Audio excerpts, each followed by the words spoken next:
मांगने में, कोई गुलाम है उसको आजाद कराने में ज़कात की रकम दे सकते हैं। आज के दौर में गुलामी का दौर नहीं है। कोई मुसलमान बेकसूर है और कैद खाने में उसकी जिंदगी बर्बाद हो रही है, जेल की सलाखों के पीछे वो सड़ रहा है, उसको रिहा कराने के लिए कानूनी कार्रवाई करने के लिए वकीलों की फीस भरना या जो भी कानूनी प्रोसेस है वो भी ज़कात की रकम से पूरा किया जा सकता है। उसके बाद फरमाया वल गारिमीन, और ज़कात की रकम कर्जदारों को भी दे सकते हैं।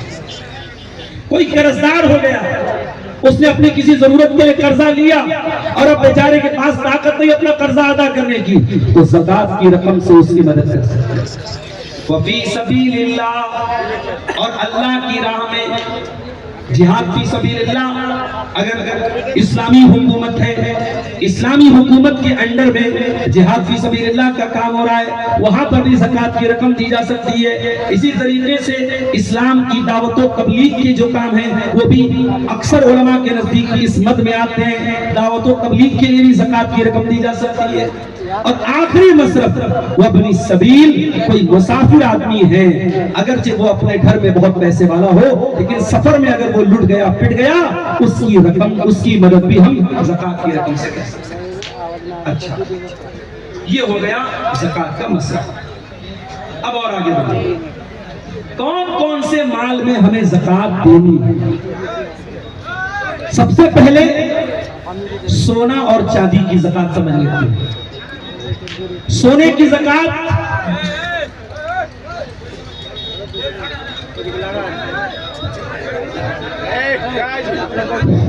आप लोग बैठ जाएं, इत्मीनान से बैठ जाएं, डिस्टर्ब ना करें।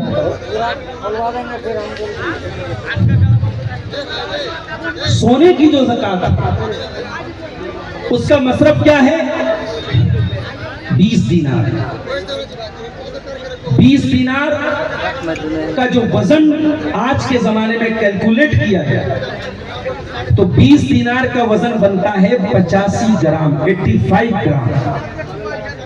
अगर आपके पास 85 ग्राम या उससे ज्यादा सोना है तो उसकी ज़कात आपको निकालना है 22.5%, 2.5%।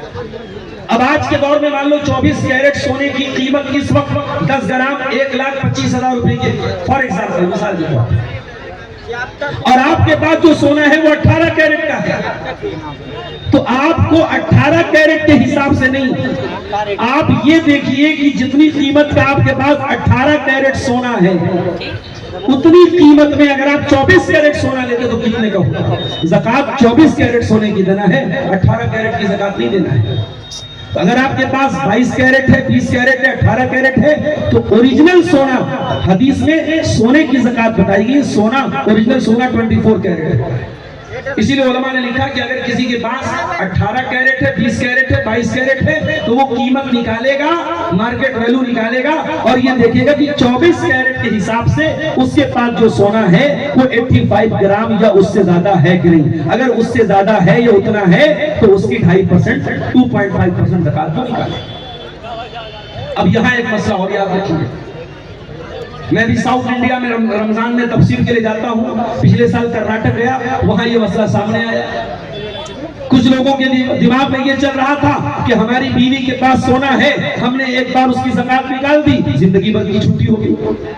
नहीं, अगर आपके पास सोना है और वो सोना 85 ग्राम या उससे एबव है, उससे ऊपर है, तो हर साल आपको ज़कात निकालनी है।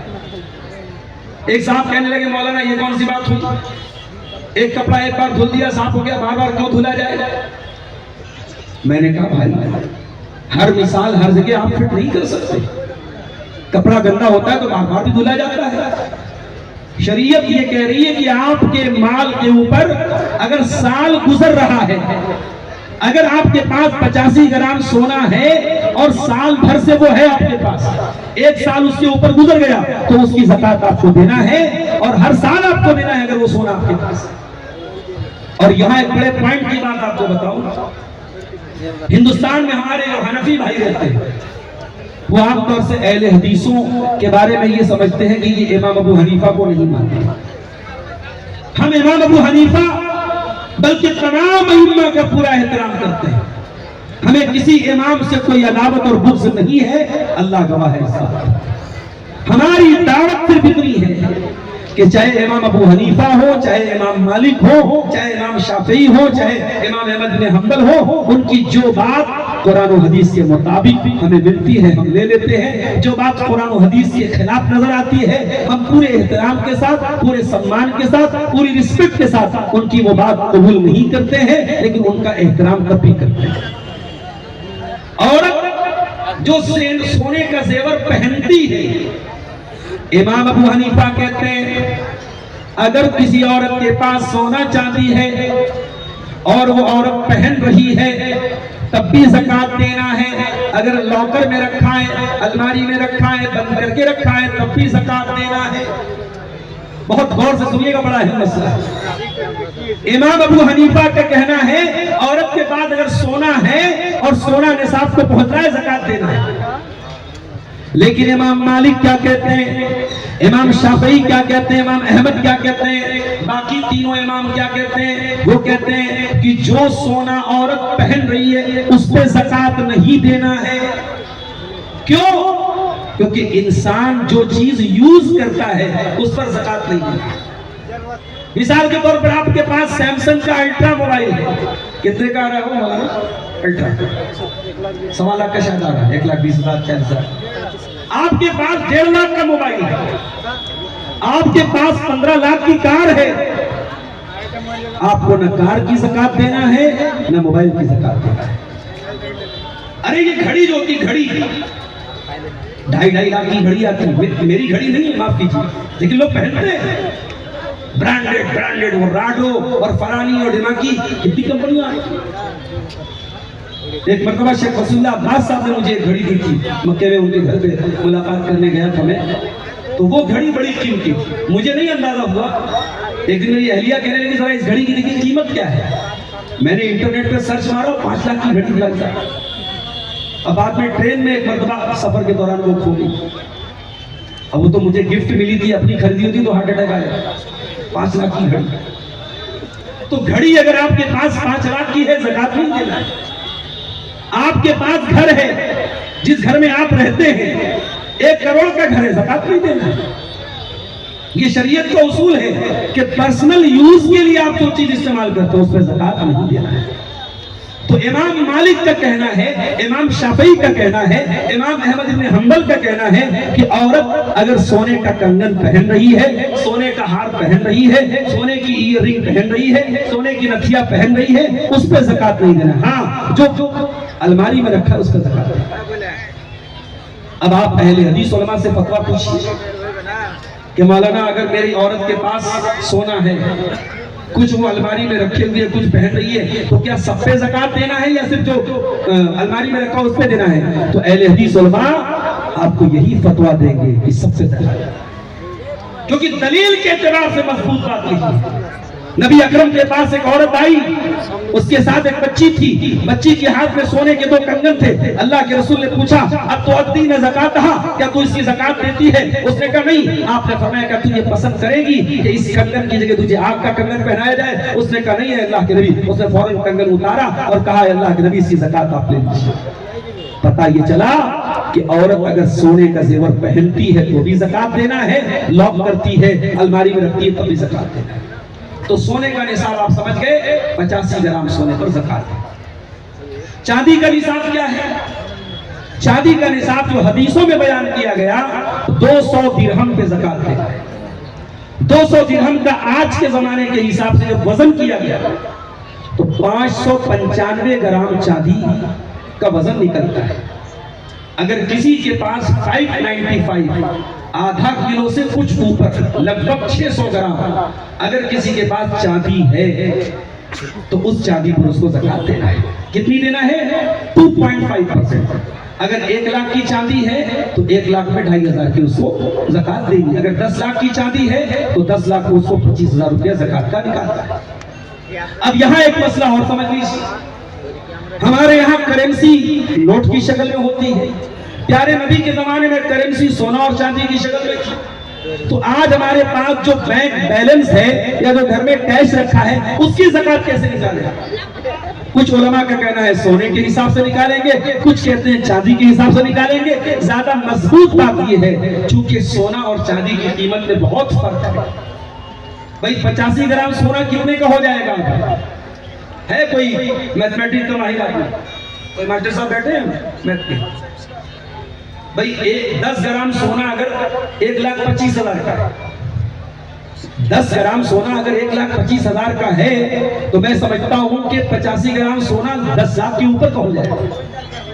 यानी आप अगर सोने के हिसाब से कैश रकम की ज़कात निकालेंगे तो 10 लाख तक की रकम ज़कात से बच जाएगी।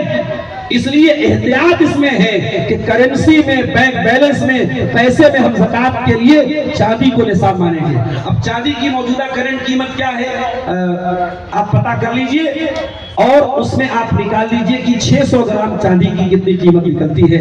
अगर मिसाल के तौर पे चांदी की कीमत इस वक्त अगर 2 लाख है और 2 लाख रुपए में 1 केजी की चांदी मिल रही है, मैं मिसाल दे रहा हूं, करंट कीमत आप पता कर लीजिए, तो आपको 2 लाख रुपए के हिसाब से 600 ग्राम चांदी यानी लगभग 1,20,000 रुपया 600 ग्राम चांदी की कीमत हुई। अगर इतना आपके पास बैंक बैलेंस है या इतना आपके पास घर में कैश पैसा है और वो पैसा आपके पास साल भर रहता है, उस पर आपको ज़कात निकालना है। कितना निकालना है?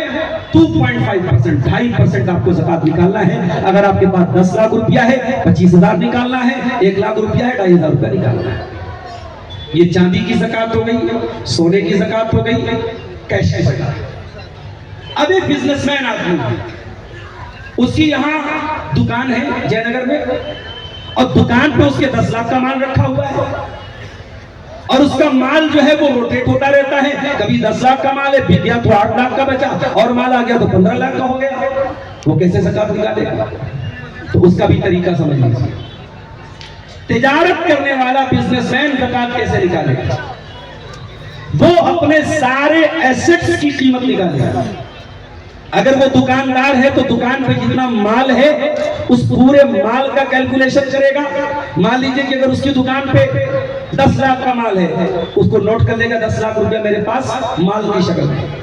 फिर बैंक में बैलेंस कितना है उसको भी ऐड कर लेगा, फिर कैश कितना है उसको भी ऐड कर लेगा, फिर मार्केट से जो पैसा लेना है उसको भी ऐड कर लेगा और फिर मार्केट में जो पैसा देना है उसको माइनस करेगा और उसके बाद जो रकम आएगी वो उसका पूरा माले ज़कात माना जाएगा और उसका 2.5% उसको निकालना है। चूंकि तिजारत और बिजनेस में माल रोटेट होता रहता है इसलिए उसमें हम साल का कोई एक दिन फिक्स कर लेंगे। मिसाल के तौर पर हम रमजान की 1 तारीख को या 10 तारीख को अगर ज़कात निकालते हैं, हम 10 तारीख को कैलकुलेट कर लेंगे कि आज की तारीख में मेरे पास कितने का माल है, कितना कैश है, कितना बैंक बैलेंस है, कितना मार्केट में देना है, कितना लेना है। उस हिसाब से कैलकुलेट करने के बाद जो माल तिजारत आएगा उसका 2.5%। अगर उसका पूरा माल 20 लाख का है तो 20 लाख में वो 50,000 की ज़कात निकाले।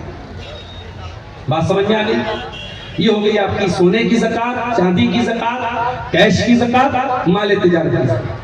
अब आइए, चूंकि देहात में खेती भी होती है, खेती की ज़कात हम कैसे निकालेंगे? सबसे पहला सवाल तो यही है कि क्या खेती की ज़कात है? आइए कुरान से पूछते हैं। सूरह बकरा की आयत नंबर 267 में अल्लाह ने फरमाया, या अय्युहल्लज़ीना आमनू अनफिकू मिन तय्यिबाति मा कसबतुम, ऐ ईमान वालो जो तुम कमाते हो, जो तुम हलाल कमाई कमाते हो, पाक कमाई कमाते हो, उसमें से ज़कात निकालो।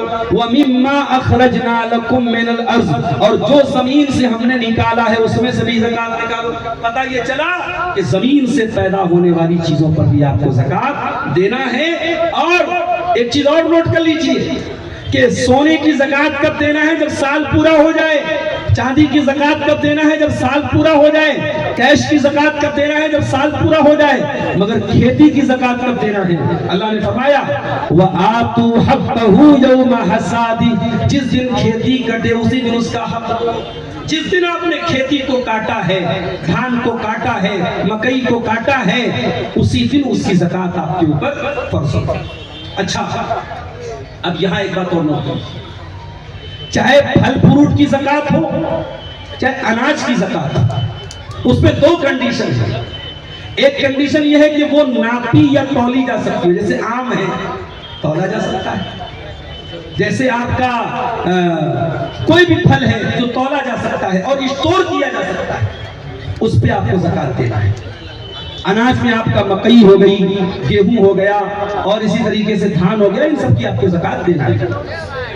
और उसमें एक मसला और याद रखना, अल्लाह के नबी ने फरमाया फीमा सक़तिस समाउ औ कान उसरियन अल उश्र, कि जो आसमानी बारिश से जिसकी सिंचाई हो, आपको अलग से ट्यूबवेल नहीं लगाना पड़ रहा है, आपको नल नहीं लगाना पड़ रहा है, आपको पंप नहीं लगाना पड़ रहा है, आसमानी बारिश से या नदी से या नाले से वो सैराब हो जा रही है, खुद ब खुद उसकी सिंचाई हो जा रही है, जमीन की अपनी करी से वो चीज तैयार हो जा रही है, उस पे आपको 10% ज़कात देना है। जितनी भी आपके पास वो चीज पैदा हो रही है उसका 10वां हिस्सा, अगर आपके पास, मैं मिसाल दे रहा हूं, अभी मैं बताऊंगा, 1 कुंटल अगर वो चीज पैदा हो रही है तो 1 कुंटल पे आपको 10 किलो देना है। लेकिन अगर आप खुद सिंचाई कर रहे हैं ट्यूबवेल के जरिए, मशीन के जरिए, पंप के जरिए, तो फिर उसका हाफ आपको देना है, यानी 5% आपको ज़कात देना है। आपको 100 रुपये में 5 रुपया ज़कात देना है। अब ये सवाल पैदा होता है कि गल्ले का निसाब क्या है, कितने गल्ले पर हमें कितने अनाज पे ज़कात देना है। अल्लाह के नबी ने फरमाया लैसा फीमा खम्सति औसतिन सदका, 5 वस्क से कम में ज़कात नहीं है। 1 वस्क कितना होता है? 60 सा का, 60 सा का 1 वस्क होता है, और 5 वस्क से कम में ज़कात नहीं है, और 1 सा 2.5 किलो का होता है। तो इस कैलकुलेशन के हिसाब से 5 वस्क का मतलब हो गया 7.5 कुंटल। अगर आपका धान 7.5 कुंटल है, मकई 7.5 कुंटल है, और इसी तरीके से जो भी अनाज आप पैदा कर रहे हैं उस पर अगर 7.5 कुंटल या उससे ज्यादा वो निकल रहा है, तो जिस दिन आप कटाई करते हैं उसकी ज़कात आपको देना है। चाहे आप उसी की शक्ल में दीजिए जो उसकी मार्केट वैल्यू है, उस मार्केट वैल्यू के हिसाब से। अगर आप आसमानी बारिश से खेती हो रही है तो 10% देना है, और ट्यूबवेल वगैरह के जरिए कर रहे हैं तो 5%। अब एक सवाल पैदा होता है, हमने सब्जी निकाली है, आलू बोया है, हमने बैगन बोया है, हमने सब्जी अपने खेतों में बोई है, तो सब्जी की ज़कात देना है कि नहीं देना है? अल्लाह के नबी ने फरमाया लैसा फिल खज़रावाति सदका, सब्जी की आपको कोई ज़कात नहीं देना है। लेकिन हाँ, अगर वो सब्जी आप मार्केट में बेच रहे हैं, आप अपने यूज में ले रहे हैं, रिश्तेदारों को बांट रहे हैं, कोई बात नहीं, सब्जी पे ज़कात नहीं है। लेकिन सब्जी आप बेच देते हैं तो फिर वो माले तिजारत है। जब आप उसको बेचेंगे तो उससे जो कीमत आपको मिल रही है उस कीमत को आप अपने कैश रकम में जोड़ेंगे। अगर वो कैश रकम आपकी 595 ग्राम चांदी से ऊपर की बन रही है तो उसकी ज़कात आपको। अगर आलू आप अपने खेत में बो रहे हैं और आलू आपने मान लीजिए बेच दिया, 2 लाख का आलू बिक गया या 2 लाख की आपकी सब्जी बिक गई, तो वो 2 लाख रुपया आपके कैपिटल में जोड़ा जाएगा और उसकी ज़कात आपको। एक मसला और समझ लीजिए, मकान पे ज़कात नहीं है, लेकिन हाँ अगर कोई प्रॉपर्टी डीलर है, कोई रियल एस्टेट का काम कर रहा है, जमीनों का कारोबार कर रहा है, 10 लाख की जमीन कटिहार में लेके बैठा है, 10 लाख की पूर्णिया में लेके बैठा है, 10 लाख की अररिया में लेके बैठा है, तो अब ये जमीन उसकी माले तिजारत मानी जाएगी। और जिस तरीके से दुकानदार अपने माल की ज़कात निकालता है, रियल एस्टेट का काम करने वाला जितनी जमीनें उसके कब्जे में हैं उनकी वो ज़कात निकालेगा। करंट वैल्यू, अगर हमने 10 लाख की जमीन खरीदी थी और इस मकसद के लिए खरीदी थी कि ज्यादा कीमत होगी तो बेच देंगे, इन्वेस्टमेंट के पर्पज से खरीदी थी और साल पूरा हो रहा है तो हमें ज़कात देना है। हाँ, अगर हमने जमीन इसलिए खरीदी थी हमारे बच्चों के काम आ जाए, या हमारा मकसद क्लियर नहीं, हमने जमीन खरीद के छोड़ दी, हम उसमें दुकान भी बना सकते हैं, मकान भी बना सकते हैं, बच्चों को भी दे सकते हैं। अगर मकसद क्लियर नहीं है तो ज़कात नहीं देना। अगर मकसद क्लियर है कि आपने बिजनेस पर्पज से जमीन खरीदी थी तो जमीन को भी ज़कात, जमीन पर भी ज़कात आपको देना। और एक चीज और नोट कर लीजिए, अगर आपके पास जमीन है, घर है, तो घर पे तो ज़कात नहीं है, लेकिन अगर आप अपने घर में लोगों को किराए पे रखते हैं, दुकानें किराए पे आपने दे के रखी है, होटल खोल के रखा है, पेट्रोल पंप खोल के रखा है, तो उससे जो रेंटल आ रहा है, जो किराया आ रहा है, उस किराए पर आपको ज़कात देना है। वो किराया आपकी कैपिटल में जोड़ा जाएगा और उसकी ज़कात आपको निकालनी पड़ेगी। अब इसके अलावा ज़कात के मुतालिक कुछ बातें और आप समझ। ज़कात में एक कंडीशन ये भी है कि ज़कात मुसलमान पर फर्ज है और उसके ऊपर फर्ज है जो उस माल का मालिक है। जब तक आप किसी चीज के मालिक नहीं है, आपको उसकी ज़कात नहीं देना है। और इसी तरीके से एक कंडीशन उलमा ने यह भी लिखी है कि आजाद को ज़कात देना है, गुलाम के ऊपर ज़कात फर्ज है। तो ज़कात की ये सारी कंडीशन अगर पूरी हो रही है तो आपको ज़कात देना है। और अगर आप ज़कात नहीं देंगे तो मैंने हदीसें भी आपको पढ़ के सुनाई, कुरान की आयत भी पढ़ के सुनाई कि दर्दनाक अज़ाब होगा। और अल्लाह के नबी ने तो यहां तक फरमाया कि जब कोई कौम अपने माल की ज़कात नहीं निकालती है, इल्ला मुनिउल क़त्र मिनस समा, आसमान से बारिश होना बंद हो जाए।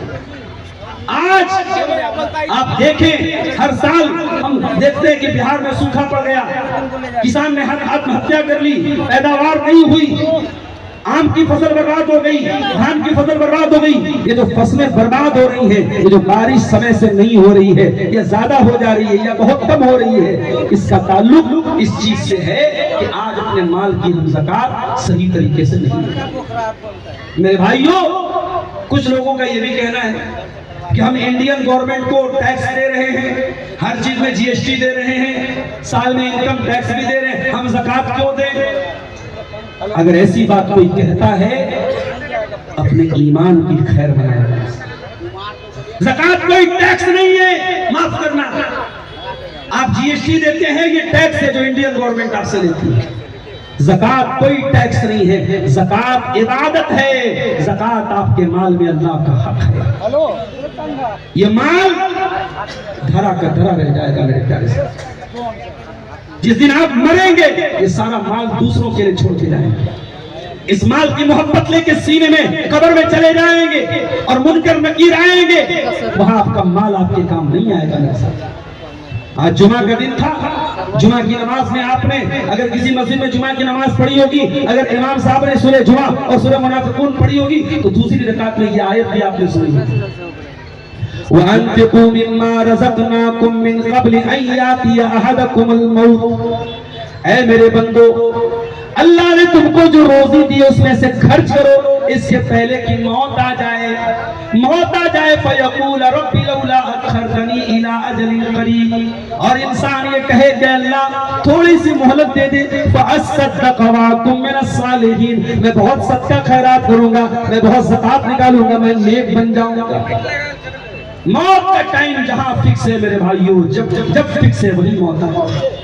अभी बड़ी करंट न्यूज आपने सुनी होगी, जो सऊदी अरब में हादसा हुआ है और उम्रा करने वाले ज़ायरीन की जो बस टकरा गई है जाकर के डीजल के टैंकर से। कितना खतरनाक हादसा। एक ही फैमिली के 17 लोग हलाक हो गए। उसमें दादा भी है, उसमें पोता भी है, उसमें बहू भी है, उसमें ससुर भी है, छोटे छोटे बच्चे भी हैं, आराम से बस में सो रहे थे। वो तो ये सोच के गए थे हम तो उम्रा करने जा रहे हैं, घर जाएंगे, लोगों को खजूर बांटेंगे, जमजम बांटेंगे, फोटो दिखाएंगे, अपने उम्रा की दास्तान सुनाएंगे, अपने सफर की दास्तान सुनाएंगे। आज वो खुद दास्तान बन गए। आज उनकी लाशों का आता पता नहीं है, जल के खाक हो गए मेरे प्यारे से। इसलिए मेरे भाइयों, ज़कात में चोरी न करो, अपने माल की ज़कात निकालो। और मुझे अफसोस होता है, कुछ लोग नमाज के तो पाबंद होते हैं, रमजान का रोजा पाबंदी से रखते हैं, लेकिन ज़कात के मामले में बड़े लापरवाह होते हैं। मसला नोट कर लो, इस्लाम के 5 पिलर्स में रोजे का नंबर 4थे नंबर पे है और ज़कात का नंबर 3रे नंबर पे है। ज़कात रोजे से भी ज्यादा अहम है, रोजा बाद में है, ज़कात पहले है। और आप कभी गौर कीजिएगा, कुरान में जहां जहां नमाज का बयान है, वहां पैरेलल साथ में अल्लाह ताला ने ज़कात का बयान किया। अक़ीमुस्सलात व आतुज़्ज़कात, नमाज कायम करो, ज़कात अदा करते रहो। आप कुरान में कई मकामात पर देखिए कि नमाज के साथ अल्लाह ताला ने ज़कात का ज़िक्र किया। और एक आखिरी बात कह के बात खत्म करूंगा। ज़कात देना जितना अहम है, ज़कात का अगर कोई हकदार नहीं है और ज़कात ले रहा है उतना ही बड़ा बोझ ले रहा है। अगर आप ज़कात के हकदार नहीं हैं और आप ज़कात वसूल रहे हैं, दुनिया में आपका मकान बन जाएगा, दुनिया में बैंक बैलेंस बन जाएगा, लेकिन आखिरत आपकी बिगड़ जाएगी मेरे प्यारे साथी। अल्लाह के नबी ने फरमाया, जो इंसान सवाल करे, लोगों के सामने हाथ फैलाए और वो उसका हकदार नहीं है, वो कयामत की मिसाल में आएगा। लई सफी वजही मुज़अतु लहमिन, उसके चेहरे पे गोश्त नहीं होगा, कंकाल की तरह उसका चेहरा होगा, उसका चेहरा मनहूस होगा, उसका चेहरा देख के लोग समझ जाएंगे ये ज़कात मांगा करता था, ये खैरात मांगा करता था। इसलिए मेरे भाइयों, खुददार बनो। एक सहाबी अल्लाह के नबी के पास आए, उन्होंने नबी से कोई चीज मांगी, कोई सवाल किया, नबी ने दे दिया, फिर मांगी, फिर दे दिया, फिर मांगी। नबी ने कहा, ऐ हकीम बिन हिज़ाम, अगर ये माल की जरूरत है और तुम मांग रहे हो तो अल्लाह बरकत देगा, और अगर अपने नफ्स को जलील करके तुम ये माल मांग रहे हो, तुम मोहताज नहीं हो, जरूरतमंद हो, तुम माल मांग रहे हो, तो ये माल तुम्हारे लिए अजाब बन जाएगा, वबाल बन जाएगा। हकीम बिन हिज़ाम ने उसके बाद कभी जिंदगी में अल्लाह के नबी के ऊपर, अल्लाह के नबी से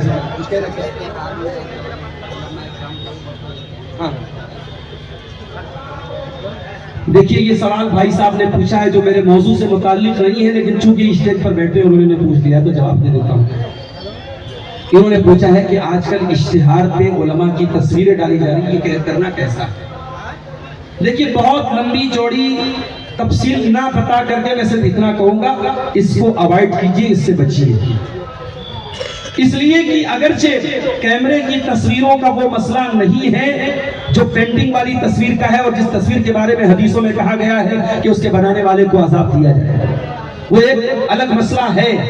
मगर कैमरे की तस्वीरों से भी हमें जरूरत भर ही उसका इस्तेमाल करना चाहिए, बिला जरूरत हमें उसका इस्तेमाल नहीं करना चाहिए। लिहाजा जलसों के गेट पर और इश्तिहारात पर, और कई कई जगहों पर ये इश्तिहारात मस्जिद में भी जाते हैं, मुनासिब नहीं है। हमें और आपको इससे बचना चाहिए, परहेज करना चाहिए। ज़कात के ताल्लुक से ये चंद, अगर किसी के पास ज़कात से मुताल्लिक कोई सवाल हो, कोई मसला हो, अभी मैं स्टेज पर 5-10 मिनट बैठूंगा, आप वो मसला पूछें। अगर अल्लाह ताला ने तौफीक दी और मेरे इल्म में उसका जवाब रहा तो मैं इंशाअल्लाह जवाब दूंगा। इन्हीं बातों पर मैं अपनी बात को खत्म करते हुए अल्लाह ताला से दुआ करता हूँ, रब्बुल आलमीन हमें अपने माल की सही ज़कात निकालने की तौफीक अता फरमाए। सवाल है तो पेट में बाहर। कमेटी की तरफ से 10 मिनट चंदे की दरखास्त की है। अब चंदा हमारे मौलाना अख्तर मिफ्ताही साहब कट कर दिया, जैसा कि सबसे कहा गया।